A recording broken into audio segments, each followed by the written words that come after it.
Hello, good morning students. आज हम जो है कक्षा 7वीं में संस्कृत विषय में व्याकरण खंड में समासों का परिचय पढ़ेंगे। किसका परिचय पढ़ेंगे?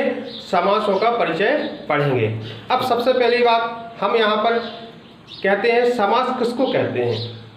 ये हमारे मन में एक प्रश्न उत्पन्न होता है कि समास किसको कहते हैं, समास किसको कहा जाता है। तो मैं आपको बता दूं, जहाँ पर किसी भी चीज़ को बहुत संक्षिप्त रूप में बताया जाए, किसी के विषय में बहुत संक्षिप्त रूप में बताया जाए, उसको कहते हैं समास। उदाहरण में आप देख लीजिए, जैसे मान लीजिए भगवान गणेश का नाम लंबोदर है। क्या नाम है? लंबोदर। तो यहाँ पर हमने लंबोदर बोल दिया। अब आप सोचते होंगे लंबोदर का मतलब क्या है। यदि हम इसको हिंदी में भावार्थ करके देखें तो इसका हम विग्रह करेंगे। हिंदी में तो होगा, संस्कृत में इसका विग्रह होगा समास में कि लंबम उदरम यस्य सहा, यानी लंबा है पेट जिसका, लंबम उदरम यस्य सहा लंबोदरः, यानी लंबा है पेट जिसका, अर्थात गणेश भगवान, उनका ही सबसे बड़ा पेट है। तो इसी तरह से तो ये कितनी सारी बातें हैं कि लंबा पेट है, वो गणेश भगवान है। तो इसको केवल हमने एक शब्द में व्याख्यायित किया कि लंबोदर। तो इसको ही समास कहते हैं, जहाँ पर बहुत सारे शब्दों को केवल एक शब्द में व्यक्त कर दिया जाए, उसको हम समास कहते हैं। और शब्दानाम अर्थानुसार योजनम समासः, शब्दों का अर्थों के अनुसार योजन किया जाए उसको समास कहते हैं। तो सबसे पहले समास कितने प्रकार के होते हैं? समास 6 प्रकार के होते हैं। कौन कौन से होते हैं?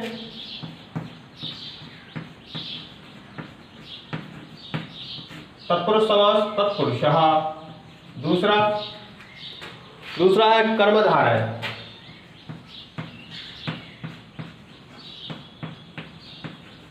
कर्मधारय। तीसरा है द्विगु। ठीक है, कौन सा है? द्विगु समास। चौथा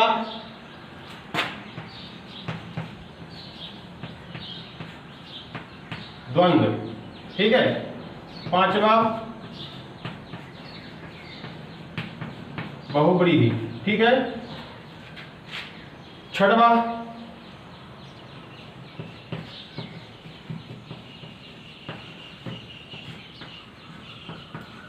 अव्ययभाव। ये 6 समास हैं। कौन कौन से समास हैं? पहले सबसे पहली बात आपको समासों के नाम आना चाहिए।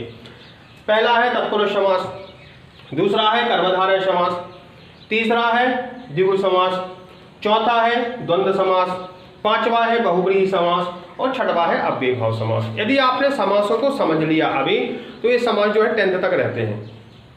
तो सबसे पहले आपको समासों के नाम आना चाहिए। ठीक है। तो सबसे पहला कौन सा समास है? तत्पुरुष समास है। दूसरा कर्मधारय समास है। तीसरा द्विगु समास है। चौथा द्वंद्व समास है। पांचवा बहुब्रीहि और छठवा है अव्ययभाव। तो आइए सबसे पहले आज हम तत्पुरुष समास को समझते हैं। कौन सा है? तत्पुरुष समास। तत्पुरुषः, यानी हमारा ये जो पहला वाला समास है वो कौन सा है? तत्पुरुष समास। कौन सा समास है? तत्पुरुष समास। ठीक है। कौन सा समास है? तत्पुरुष।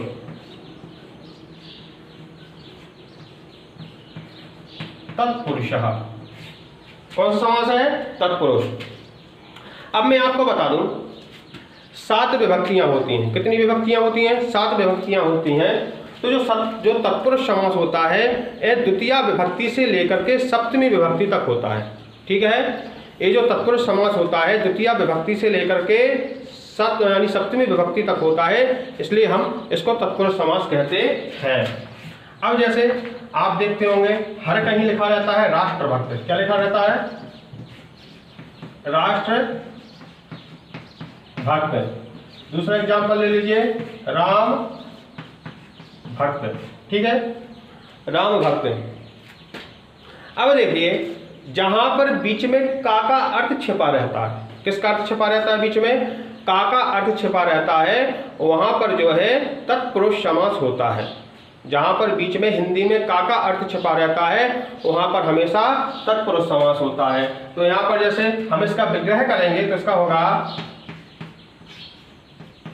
राष्ट्रस्य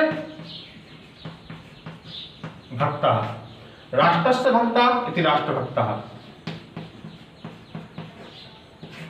रामस्य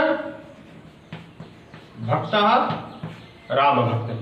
तो राष्ट्र का भक्त और राम का भक्त।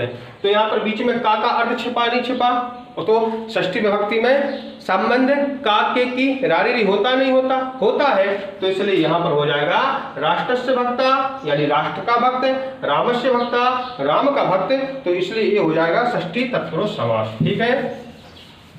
उसके बाद में चोर भयम क्या है, चोर भयम। ठीक है। तो इसका सही क्या होगा, इसका होगा चौरात भयम इति चोर भयम, चोरात भयम। तो अब आप यहां पर प्रश्न कर सकते हैं कि सर अपन ऐसा भी तो बोल सकते हैं हिंदी में चोर का भय, आपने ऐसा क्यों बोला संस्कृत में चोर से भय।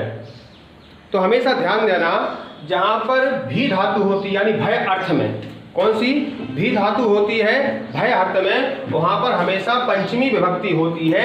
इसलिए यह जो चोर शब्द है इसमें पंचमी विभक्ति हो गई, इसलिए हो गया चौरात भयम। क्या हो गया, चौरात भयम यानी चोर से भय। तो यहाँ पर पंचमी विभक्ति हो गई तो हमारा चौर भयम बन गया, यानी ये हो गया पंचमी तत्पुरुष समास। ठीक है।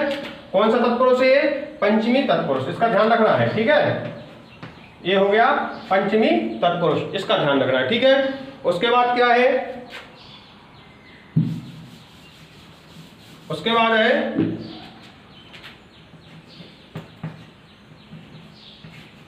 दीन दानम। तो इसका विग्रह होगा दीनाय दानम। ठीक है। तो दीन के लिए दान देना, किसके लिए दान देते हैं, दीन के लिए दान देते हैं। तो आप पूछेंगे सर दीन, ऐसा भी हम बोल सकते हैं दीन को दान दो, लेकिन नहीं, ये अशुद्ध वाक्य हो जाएगा। शुद्ध वाक्य क्या होगा, दीनाय दानम यानी दीन के लिए दान देना। और जहां पर दा धातु होती है यानी देने अर्थ में, वहां पर हमेशा चतुर्थी विभक्ति होती है। कौन सी विभक्ति होती है, वहां पर हमेशा चतुर्थी विभक्ति होती है, इसका ध्यान रखना है। इसलिए इसका विग्रह होगा दीनाय दानम, दीन दानम। ठीक है।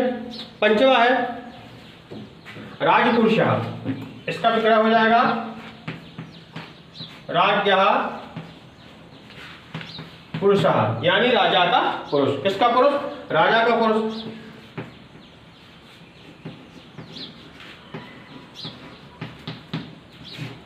राजपुरुषः राज्ञः पुरुषः, राजा का पुरुष। तो ठीक है। तो ये हमारे यह जो समास है, आज हमारा तत्पुरुष समास पूरा हो गया। कल से हम कर्मधारय पढ़ेंगे। आज के लिए इतना पर्याप्त है। मुझे आशा है कि आप लोग घर पर रहकर पढ़ाई कर रहे होंगे। अस्तु मंगलम।